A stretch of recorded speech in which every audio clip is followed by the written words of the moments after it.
वीर जिन्होंने अपने स्वाभिमान और मर्यादा को व्यक्तिगत स्वार्थ के ऊपर रखकर देश के मान सम्मान के लिए किसी कष्ट की चिंता नहीं करी। अपने परिवार, धन संपत्ति और ऐशो आराम को तिलांजलि देकर जो सदैव आक्रांताओं और विदेशी ताकतों से संघर्ष करते रहे। ऐसे बहुत से वीर आज भी भारतीय जनमानस के हृदय में बसे हैं, परंतु दुर्भाग्यवश बहुत से महानायक आज इतिहास के पन्नों में ही कहीं गुम हो गए हैं और उनको उनके अपने क्षेत्र के लोग भी आज भुला बैठे हैं। ऐसे ही एक भूले बिसरे महानायक का नाम है स्वर्गीय चंद्रसेन राठौर। राजस्थान के मारवाड़ क्षेत्र के ये राजपूत राजा शायद वीरता, मान सम्मान और देशभक्ति में महानायक महाराणा प्रताप की ही श्रेणी में आते हैं, परंतु आज राजस्थान में भी इनका जिक्र कम ही मिलता है। दूसरे बहुत से नायकों की तरह चंद्रसेन राठौर को भी वो जनता बुला बैठी है जिसकी स्वतंत्रता के लिए इन्होंने आखिरी सांस तक संघर्ष किया और विदेशी आक्रांताओं की चाकरी स्वीकार करके ऐशो आराम की जिंदगी बिताने की जगह जनता पे हो रहे जुल्मों सितम के खिलाफ युद्ध भूमि को निरंतर रक्त से लाल रखा।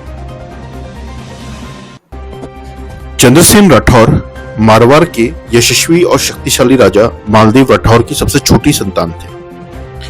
खानवा के युद्ध में राजपूत शक्ति छिन्न भिन्न होने के बाद मालदेव राठौर ने बेहद सूझबूझ और बहादुरी से मारवाड़ को वापस शक्ति संपन्न बनाया था। अपने शासन काल के दौरान न केवल दिल्ली के मुगल और अफगान शासकों से बल्कि अपने पड़ोसी राजपूत राजाओं से भी निरंतर युद्ध करके उन्होंने अपने राज्य का विस्तार किया था। राव चंद्रसेन का जन्म 30 जुलाई 1541 को हुआ था। वे राव मालदेव के छठे पुत्र थे, लेकिन फिर भी उन्हें मारवाड़ राज्य की सिवाना जागीर दे दी गई थी। उनकी वीरता और योग्यता देखकर राव मालदेव ने उन्हें ही अपना उत्तराधिकारी चुना था। राव मालदेव की मृत्यु के बाद राव चंद्रसेन सिवाना से जोधपुर आए और 1562 को जोधपुर की राजगद्दी पर बैठे। ऐसा कहा जाता है कि उनके बड़े भाई राव रामचंद्र ने उनके पिता की चित्ता ठंडी होने से पहले ही दिल्ली के मुगल शासक अकबर की सहायता लेकर मारवाड़ पर हमला कर दिया। चंद्रसेन राठौर अपने पिता के 13वें होने का इंतजार करते रहे। इस दौरान राव रामचंद्र ने जोधपुर के सिंहासन पर अधिकार कर लिया। अपने पिता के संस्कार पूरे होने के बाद चंद्रसेन ने न सिर्फ जोधपुर का सिंहासन वापस हासिल किया, पर अपने दोनों बड़े भाइयों रामचंद्र और मोटा राजा उदय सिंह को अपने देश से बाहर निकाल दिया। इस दौरान अकबर ने सभी राजपूत राजाओं को अपने शिकंजे में कसना चालू कर दिया था।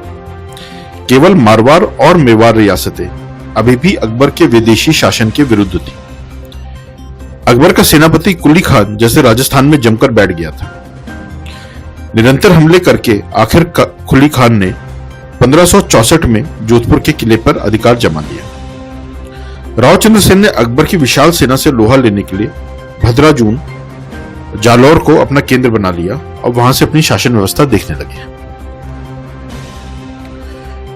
1570 में बादशाह अकबर जियारत करने अजमेर गए।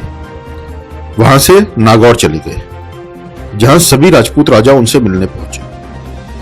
राव चंद्रसेन भी नागौर गए, पर वह अकबर की फूट डालो नीति देखकर वापस लौट आए। उस वक्त उनके सहोदर उदय सिंह भी वहां उपस्थित थे, जिन्हें अकबर ने जोधपुर के शासक के तौर पर मान्यता दे दी।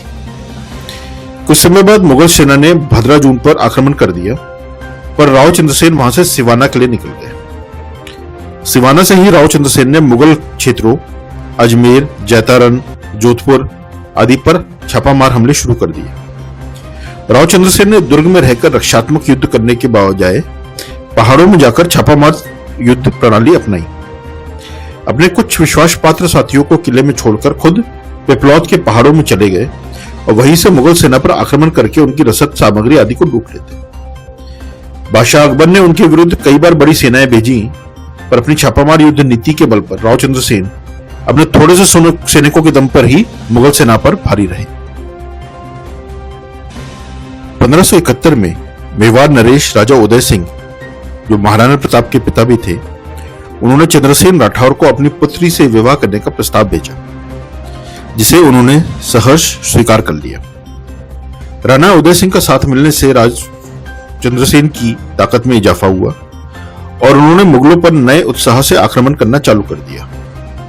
परंतु 1572 में राणा उदय सिंह जी की मृत्यु के बाद मेवाड़ में अंदरूनी कलह और अकबर के आक्रमणों के कारण उन्हें मिलने वाली सहायता में काफी कमी आई। अपनी कभी न हार मानने वाली जिजीविषा और दुश्मन का डट के मुकाबला करने के मनोबल के साथ राव चंद्रसेन कभी मुगलों के आगे नहीं झुके। महाराणा प्रताप की तरह ही उन्हें काफी तकलीफों का सामना करना पड़ा। किले महल छोड़ के कभी पहाड़ों में कभी जंगलों में परिवार सहित रहना पड़ता था। हमेशा दुश्मन के आक्रमण का खतरा सर पर मंडराता रहता था। पूर्वजों द्वारा इकट्ठी करी गई धन संपदा भी समाप्त हो गई थी और निरंतर युद्धों में स्वाभिभक्त सेना भी धीरे धीरे खत्म होती जा रही थी। इसके बावजूद राजपूती आन बान ने मुगलों के सामने झुकना कभी स्वीकार नहीं करा।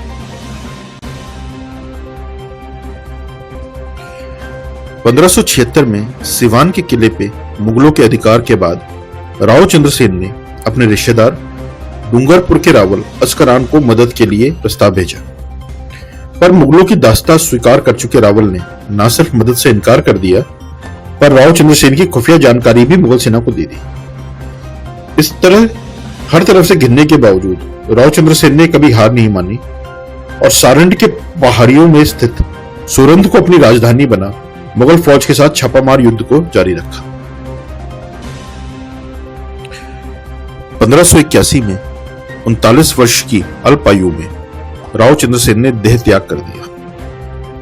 इसे विडंबना ही कहा जाएगा कि एक तरफ जहां हिंदुस्तान का हर देश प्रेमी महाराणा प्रताप के देश प्रेम को झुककर सलाम करता है, वहीं उनके समकक्ष राव चंद्रसेन राठौर के बारे में देश के अधिकतर लोग शायद कोई जानकारी नहीं रखते।